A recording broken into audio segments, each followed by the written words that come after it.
Hello, Happy New Year and welcome to Property Matters, a weekly look at all matters property designed to be of interest to anyone who has an interest in property.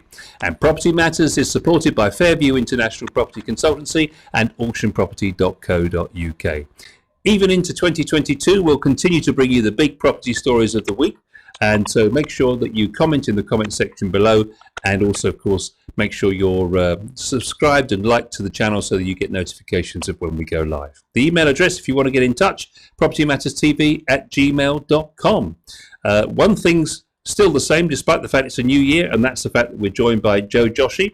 And I hope that you enjoyed our New Year's jingle that we had at the beginning of the program there, Joe, especially for you.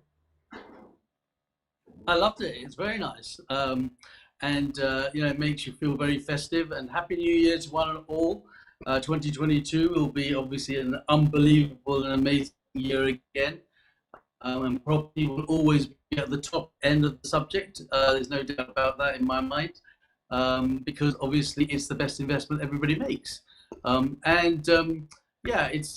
can't believe, Paul, that, coming into just the new year, you're making us do this program week in, week out. Obviously, we're rigorous and we want to make do this, but it's a good job I still scrubbed up half decently after my night out. Well, we welcome Mr. Guy Charrison and Bob Singh, of course, all of them looking remarkably healthy considering they've just got over their New Year indulgence. So how was New Year in the Singh household, Mr.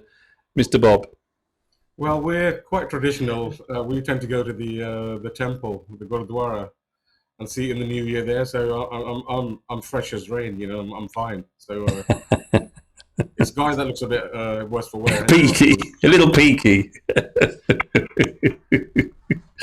Well, it's lovely to have you all here, of course, today, and thank you very much indeed for giving up your time in the new year. Let's hope 2022 is as epic a year from a property perspective as 2021 was. So let's look forward with our news stories, as we promised we would do this week. So how and where to invest in 2022? Got some interesting discussions, and hopefully this will spark quite a conversation between all four of us here, because basically what I'm going to say to you is that let me give you 500,000, let me give you 500,000. And you've got to invest it in 2022. Obviously, it's got to be property related. So where are you going to put it? So some thoughts to give you some steer on this. Obviously, flats might be an interesting investment for you because clearly everybody's after houses. So flat prices are flatlining, if you pardon the pun. So therefore, there might be a good investment for you there. Do you think? Would you do that out of town? Would you do that in a major city, for example? What would you do? Would you go for a house or a flat? Would you look for an HMO, for example? Would you look to convert maybe a retail space into an HMO or flats or something similar? Would you just buy near somewhere like Crossrail or some new infrastructure project, of course, of which there are a number going up and down the country? Would you go north? Would you go south? All of those options are there available for you. Would you go into prime London? Would you go to a city centre in the north, maybe Birmingham, Manchester, Liverpool, for example? All these are possibilities for you. You could even look at Slough or Leeds, which are on the list, as I'll explain very shortly. So let me start with Joe. Joe, I've given you 500,000. What are you doing with it this year in terms of property? I'm going abroad, Paul, after all that. Are you? Interesting. That's the one I left off. Yeah. I might as well, because you gave me too many options to consider in the UK. So I thought, well, just to be awkward, I'll just take your £500,000 and go abroad and sit in the sun. Probably follow Guy's footsteps there and look radiant with the sunshine on your. I'm joking. I would think that we would probably. I think the time to invest, if you gave me £500,000, is actually in London right now, primarily because I think the opportunities are good, and I think that when it comes back in the next year, 18 months, 2 years, 2022, 23, you'll find that investment will actually give you the best return, because the international buyers will come back. We will move on from the last 2 years with the pandemic stuff, or at least it's wishful thinking on my part. But I would certainly spend that money there, because I think the growth would probably be the best as a return for me. And Guy, now you've kind of done that initial first thing. You've literally moved to North Carolina, and not exactly the south of Spain. But what would you do with it? Interestingly, would you stay in the UK? Would you go abroad, or what type of investment would you make? Well, Paul, thank you very much, and just quickly, Happy New Year to you and all of and to Bob and Joe as well, and to all of our viewers. And wish everyone a healthy New Year. That's very important. What would I do? Well, I'd like to look at a few things that are unusual. I do agree that London is at a low point, so I would agree with Joe there, and I would be looking at some London opportunities. And then I would be looking at flats that have outside space. I think that's an area that we've seen that's what people have been interested in. If you think years ago, a premium used to be paid. It was always used to say it was 5% premium. Sorry about my dogs there. 5% premium for a ground floor property, and that sort of eased away. And there was the people then like first floor flats. Now I think ground floor with gardens have big attraction to them. I would also look at some unusual or different investments, the ones which have proved to be very successful for me, which is ground rents and lifetime tenancy investments. I think they are areas that I would invest in. Of course, those are ones that you can invest in if you don't need income. So again, I think you need to ask the question what you're looking to achieve. If you're looking to achieve income, well, then you are looking for something different. But if you're looking for capital growth, life tenancies and ground rents have historically proven to give higher rates of capital growth, but of course, with no guaranteed instant income. And we've been talking about things like leaseholds and things like that, and obviously there's a lot of focus on all of that kind of area at the moment. Yes. Is that an area that's likely to see that kind of opportunity wane over the next few years, or is it still something that you would say is worth investing in? I think everything's worth investing in if it's at the right price, and you've got to do your research. I think what has been really interesting, for last year with all of the talk about the leasehold reform, is we always used to easily could have sold a flat 20, 30 years ago with a 65-year lease, then 80-year became the new number. And really, if you haven't got 100 years left on a lease, it becomes difficult to sell. People don't want it. So you do need to consider, if you're buying a property with a lease of 100 years less, how much it's going to cost to extend the lease, and you might want to factor that in. I think that's what people are doing in the real market. And Bob, what about your $500,000? I'd get a facelift and disappear, I think. You can never find me again. That's got to be the best answer yet. Some people say I've already had a facelift, but there you go. Happy New Year to everyone watching the show. It's nice to be back again, and I wish you all a very safe 2022. Thank you. But yeah, I think 2022 is going to be a market for the smarter investor. I think, as Guy said, you either buy for income or you buy for growth. But I think with the one certain type of investment, you can do both, and that's the commercial to residential conversions. I think that's getting a lot of press lately. If you buy a commercial property and under permitted development manage to get an apartment out of it, or make it completely residential, that's going to undoubtedly enhance value. And then if you can find suitable tenants, it'll get you a good yield based on your initial investment as well. So I think that's going to be where everyone looks, I think, in 2022. And the other option is to buy land and build on it yourself. So buy a plot for $250, maybe, and then spend £250,000 building on it, and then that will hopefully give you quite a significant capital gain on that particular project. So I think you've got to think outside the box. I think with the price increases not being double digits like this year or last year, you've got to look at other ways to actually make your money work harder for you. And I think that's why I think you've got to be a bit smarter next year. It's interesting that two of you chose London still. Just looking at some of the information that I've seen here in some of the reports. So, for example, Birmingham's having significant investment. Liverpool, the average house price there at the moment is £195,000. Leeds has 250 acres or hectares, I beg your pardon, of land being developed on the South Bank there, creating 35,000 jobs, 8,000 homes. Does any of that sway you at all in terms of maybe looking further afield, or would you really want to keep your investments close to where you are? Joe? I think because we're Southerners, I think we tend So to favour southeastern London, don't we?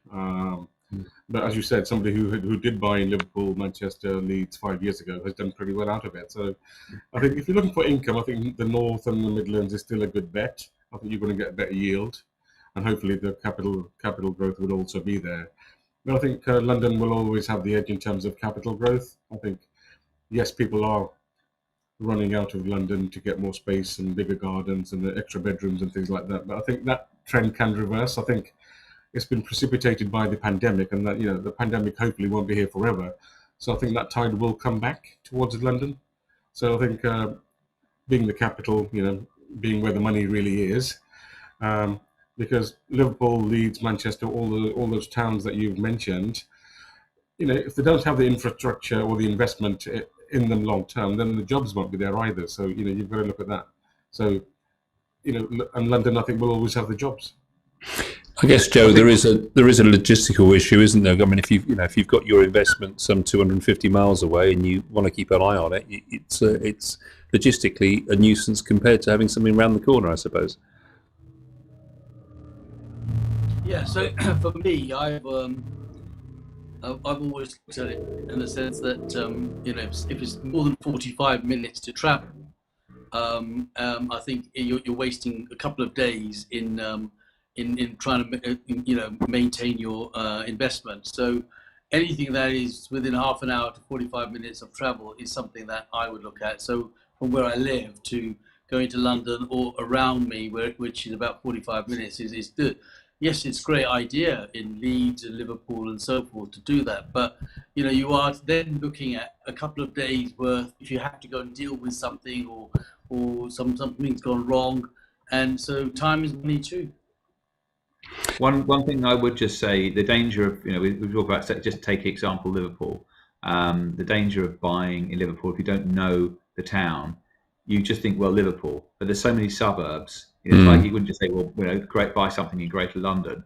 There are so many different areas, and unless you really understand it, you've got to be careful. So there's a danger of not understanding and not doing enough research.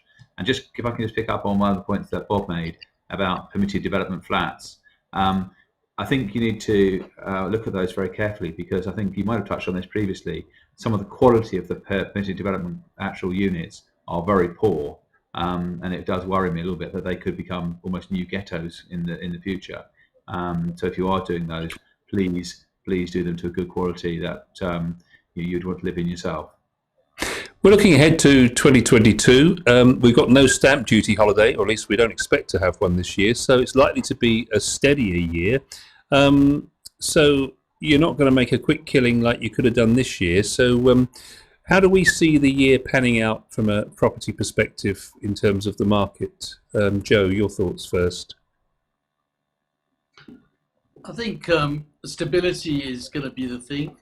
People have had the big run in 2021 and 2020 in terms of the property. They're predicting it right, but that doesn't mean to say that it's actually going to go away from the whole idea of investing and owning your own home or investing in property. Like Guy said, you've got to be careful with these investments in sort of permitted developments. We've seen that when people have turned offices into they become ghettos. They're just people turn around and just try and cram in as many people as physically possible, and that can be a real detriment to an area sometimes.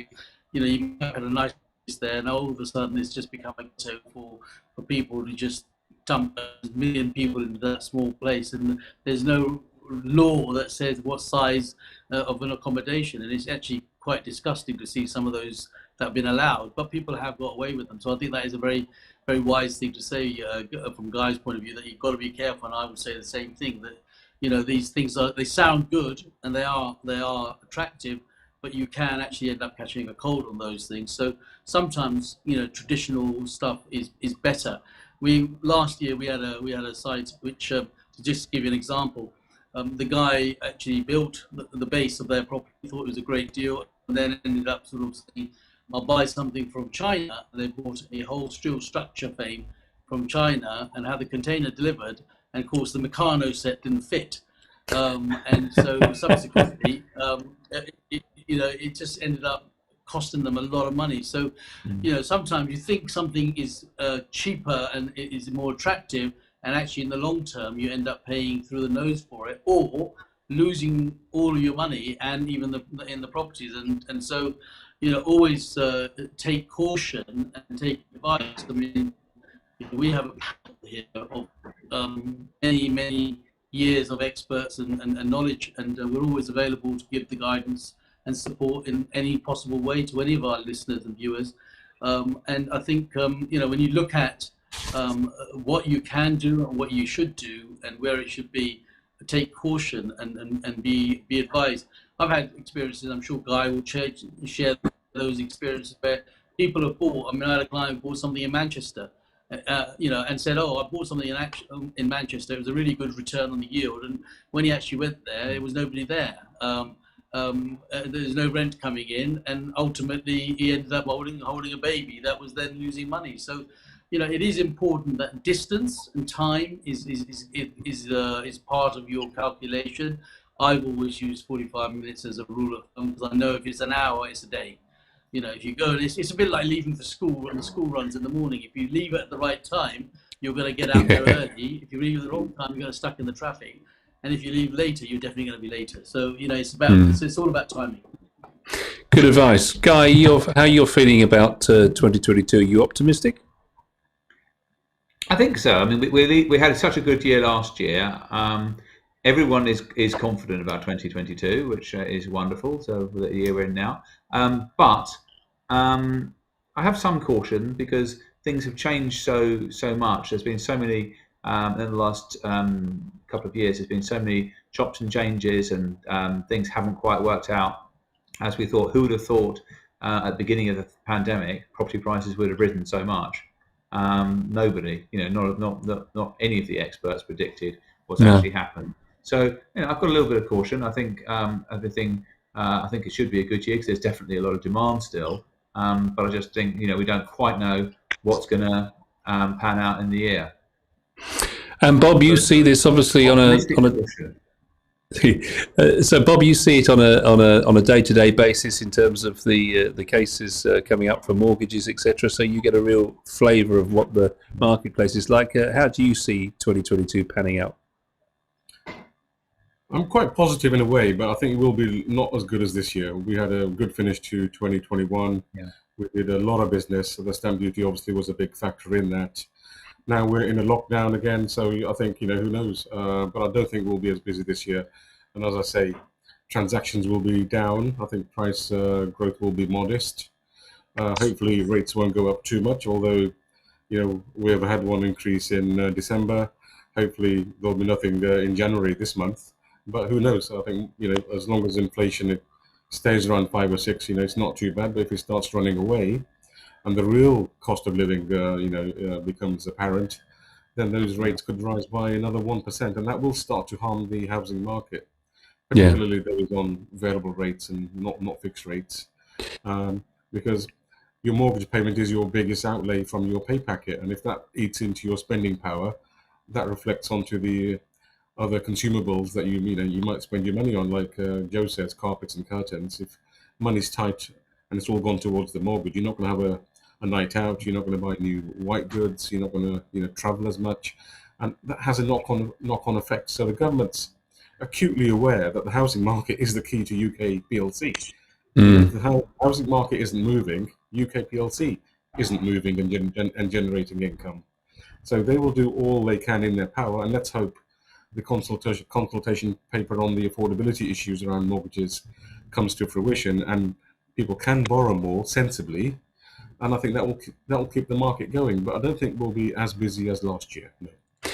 Well, that leads us nicely into our second story, which is interesting in that 18% of people with adverse credit plans are planning or credit are planning to buy property in the next 12 months. representing over 1 million possible mortgage customers. This is a new study by Pepper Money, which says there's an increase of 14% of those intending to buy compared to last year. So obviously those people with adverse credit are feeling a little bit more like the marketplace is more welcoming. Do you think that's the case, Bob? It is, yeah. Again, criteria has been loosened towards the adverse credit sector because, it's so easy to get bad credit. You miss a phone bill, bad credit. You're late on your gas payments, bad credit. You've moved out of property and you haven't told the broadband company that you've moved, bad credit because you haven't paid on time. So it's very, very easily to slip into that category. So it's very important you look after your payments first and foremost. And it's very important that you register with a credit reference agency because you need to know if there's any bad markers on your file. You need to jump on them as soon as possible and get them sort of rectified before they become a nuisance. And yes, they will hamper your mortgage chances, particularly if they're recent. Lenders will ignore things that are over 3 years old in most cases, yeah. But nobody really wants a recent issue type client because if they're having issues now, then banks aren't so keen. But if you've got a good deposit or if there's a good explanation and the entry on your file isn't sort of above £500, then you can get headline rates. Now, many people don't realize this, so they tend to go to a subprime lender and pay twice the price. There's not really any need, because there are lenders who are quite understanding. They know what life is about, and people do have mishaps. And so as long as there's a logical explanation and it's out of character, you can get a mortgage. So I'm not surprised that people are now, willing to come forward and buy. So out of that 18%, Bob, 12% want to buy for themselves and 6% with adverse credit want to buy a buy-to-let. That's a surprise. Are they in cloud cuckoo land, or does that actually happen?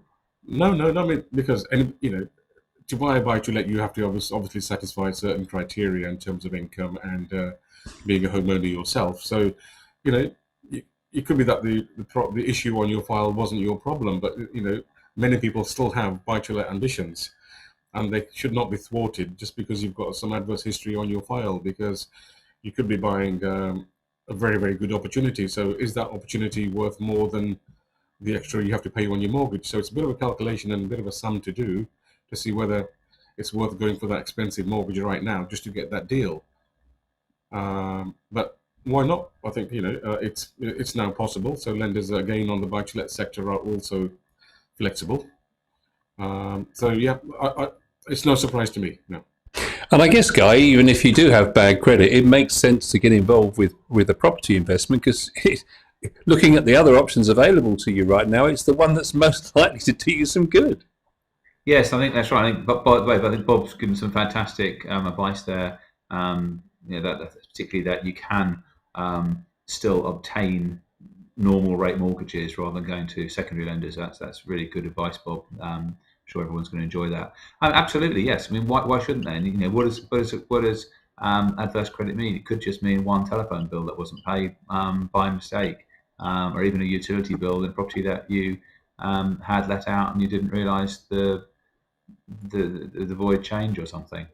So it's not adverse credit doesn't necessarily mean someone has never paid their mortgage for the last 5 years or something. I guess it would be obvious for me to ask Bob, what makes a good broker, but I'm actually going to ask Joe, because Joe, you've worked with brokers for 40 years. You know what makes a good broker. So it'd be interesting to see what you think makes a good broker, bearing in mind that you're recommending people to a broker on a regular basis. What do you think what makes them stand out for you, the good ones?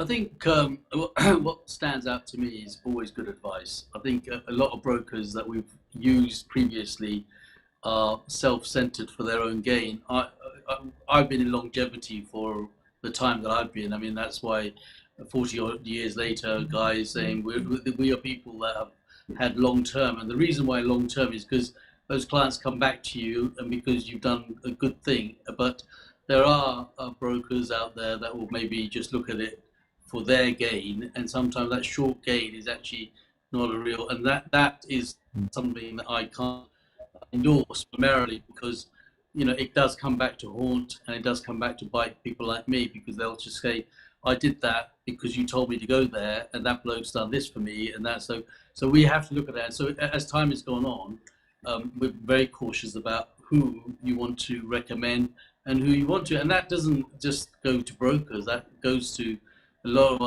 other professional bodies as well, because at the end of the day, it does come back to you. That is something I've learned all the time. So people always say, I did that because you told me that that was the guy to go to.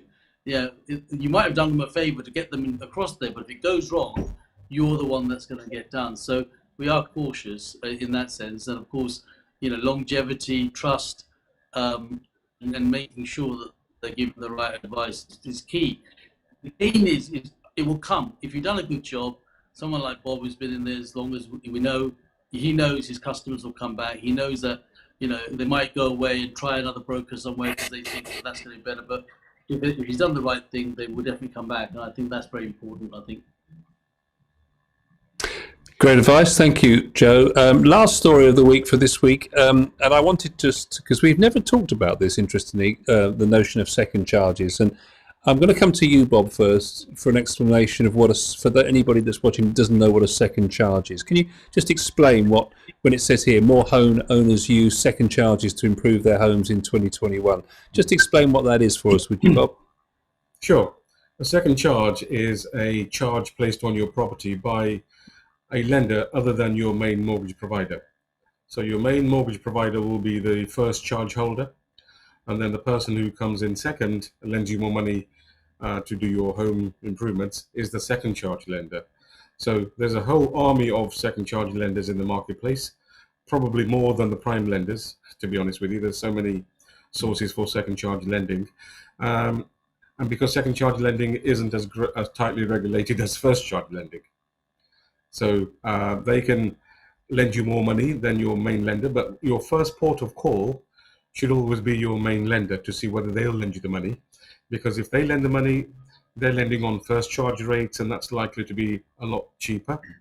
If you can't get what you need from them, then you should get what you can get from them and then consider a second charge, rather than go to a second charge for the whole amount. But second charge is priced differently.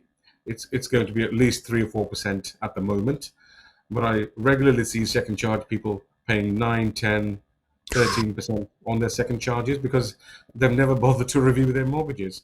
They've been happily paying the direct debit, and when we look at the mortgage statement from the second charge lender, it's like 13%, and I think, wow, you know, have you never thought to, you know, resource that one, you know? So you've really got to be careful with second charges because there can be a sting in the tail. The terms and conditions are onerous sometimes, and if you don't pay your second charge, they can repossess as well. It's not just the first charge lender who can repossess your property if you don't pay. If you don't pay the second charge, that's just as lethal. So that's why on most of on most of our literature, we say think carefully before securing debts on your home, because whilst we're talking about home improvements here, many people put all their credit cards onto a second charge as well. And then yes, I'm seeing this here. They're saying that between September and October of 2021, second charge lending rose by 25%, mostly for home improvements and debt consolidation. So you're absolutely right. Yeah, they do that. So, but yeah, we get regular cases where they can't get what they want from the main lender. So we say, look, go back and get what you can, and then we'll get the second top up from a second lender. And it's easy to get because they're not confined to the same affordability rules as the first charge lenders are through the FCA. So, you know, through second charges, we can get 8 times income.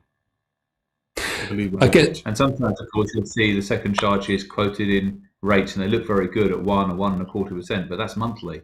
As you say, you know, that can add up to, you know, 12, 13%. You know, as it's rolled up. Yeah, because what you need to look at is the APR. Yes. Most old second charges were quoted on flat rate basis, so it might be 5% flat, but the APR actually worked out to be 10% APR. Just a bit like car loans. If you ever see a car loan agreement, you'll see 4% flat, but the APR will be 8%. So it's the APR that you need to look at and make sure that's competitive. It seems to be very similar to credit cards and that kind of thing. Is that about right? Yeah, I mean, credit cards have to quote APRs now, and they have done for a long time under the Consumer Credit Act. But secured loans and car loans always used to quote flat rates. So 3% flat actually meant 6% APR. So again, read your documentation. So just to be clear then, so the first charge has the first call on when you sell the property in whatever's owed to them, then the second charge, and then you're sat third if there's anything left for you at the end. That's about right? That's right, but both have the right to repossess if you do not make your payments on time. And there's the danger, isn't it? But I suppose, Joe, that they're taking out an expensive second charge, as we've now discovered. But they are going to be making, hopefully, at least some of that money is going to be for home improvements. I mean, you'd be daft just to do it to consolidate your debt, obviously, at those sort of rates. But so there is going to be some uplift, I guess, if you're putting a reasonable extension on the property, adding a second, adding an office or some other kind of, and we have gone through that together, haven't we? The most valuable returns you can get from improvements in the home. But so there will be some uplift in terms of the overall value, but do you think that's going to be enough to cover the kind of lending that they're going to be getting for that?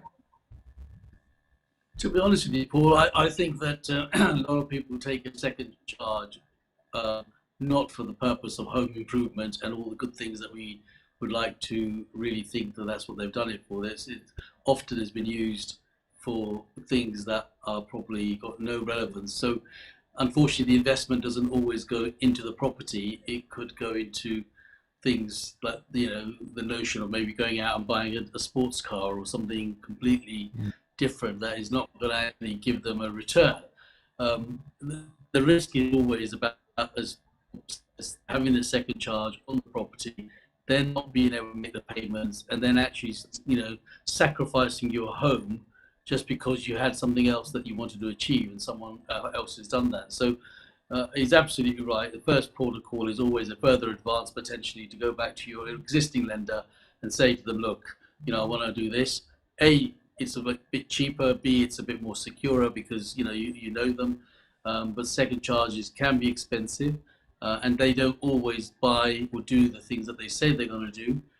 I've known that. I've known that people have done second charges and then checked up and said, I've got, an extra 50 grand. I'm now going to use that as a deposit for my son who's going to buy a property and so forth, or do something else with it. So it doesn't always go into and for the purpose for that property. However, time will tell you that value would go up. I mean, if you look back at 2021, 2020, you've seen how house prices grew up. It had nothing to do with what they did to improve. It was just the supply and demand in the marketplace that pushed that up. So by default, they could end up having a property that is actually increased in value, but may not actually done the right things to help it increase in value. They may have borrowed that money. Now that money may also be very expensive, and then actually become a bit of a noose around their neck to think how you're going to get out of this. And of course, the second charge normally comes not just because of the thing, but again, Bob will confirm this, is about adverse credit, or they can't get the money elsewhere. So someone's turned and said, look, we give you this to be extra. And when I was doing mortgages back in my younger days, people never asked. It was a case of how quickly and what's it going to cost me a month and where do I sign? And that's how that's all ultimately at that point they're actually interested in. It's only when things go wrong they start to say, oh well, I didn't do this and I didn't do that and nobody told me about this. And that's when that sort of scenario, well, I'll go back to Joe Joshi because he told me that this broker was a guy and he's tucked me up, but he hasn't actually. They haven't just looked at themselves. But that's how it is perceived and seen.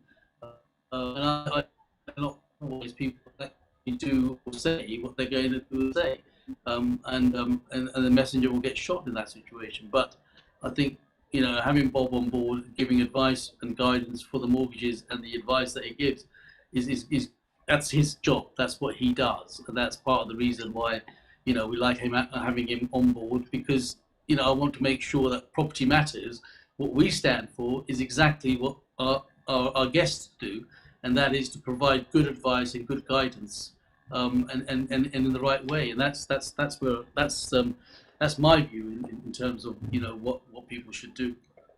So reading between the lines, one last question on this then. So reading between the lines, somebody's just bought a place, probably in a city centre somewhere, and because of the stamp duty holiday around that time, they've probably overpaid on the property, thinking they were making a 15 grand saving. The property's gone up 30,000, so it's cost them far more than they wanted. They wanted to do some alterations, and then they've gone the second charge route.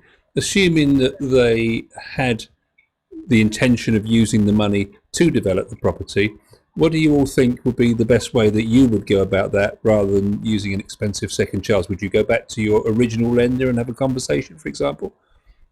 Certainly. Well, yeah, that would be the first call. I would go to the first lender, and if those works weren't desperately important, I would probably try and live with the property as it is and worry about putting a new kitchen in a few years down the line. Don't want to sound like your parents would have sounded like, but I think that's probably the reasonable advice in that case. Bob? Yeah. Don't forget overdrafts or a small personal loan which is unsecured. Now the rates on those are also very, very keen. They're not too far behind the secured loan rates. So if the differential on those isn't that great, you might want to consider a personal loan at 4% or something like that as well. But just going back to your previous question, Paul, the other reason why people take second charges is because they're either locked into their fixed rate mortgage, and it's a big penalty to go and borrow some more money or from another bank, or they're on a very low tracker rate which they don't want to disturb or leave. So they don't really want to go away from their current lender because they'd lose that fantastic deal. So they're happy to borrow on a second charge basis at much better rates than historically were the case. So there's lots of reasons why people do this. And as Joe said, the money sometimes doesn't go towards the property improvement. It can go in other directions as well. Sadly, the money's not tracked. You don't have to prove that you've done the work as long as you can afford the mortgage. That's what the lenders are concerned with. But lenders will lend for any purpose. You haven't got to misrepresent all the time.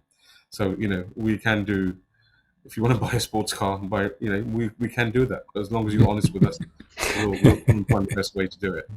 I think it's also good advice, Bob, on looking at other alternatives like a personal loan, because when you're doing a second charge, there's quite a lot of costs involved. You're still having to do the conveyancing again.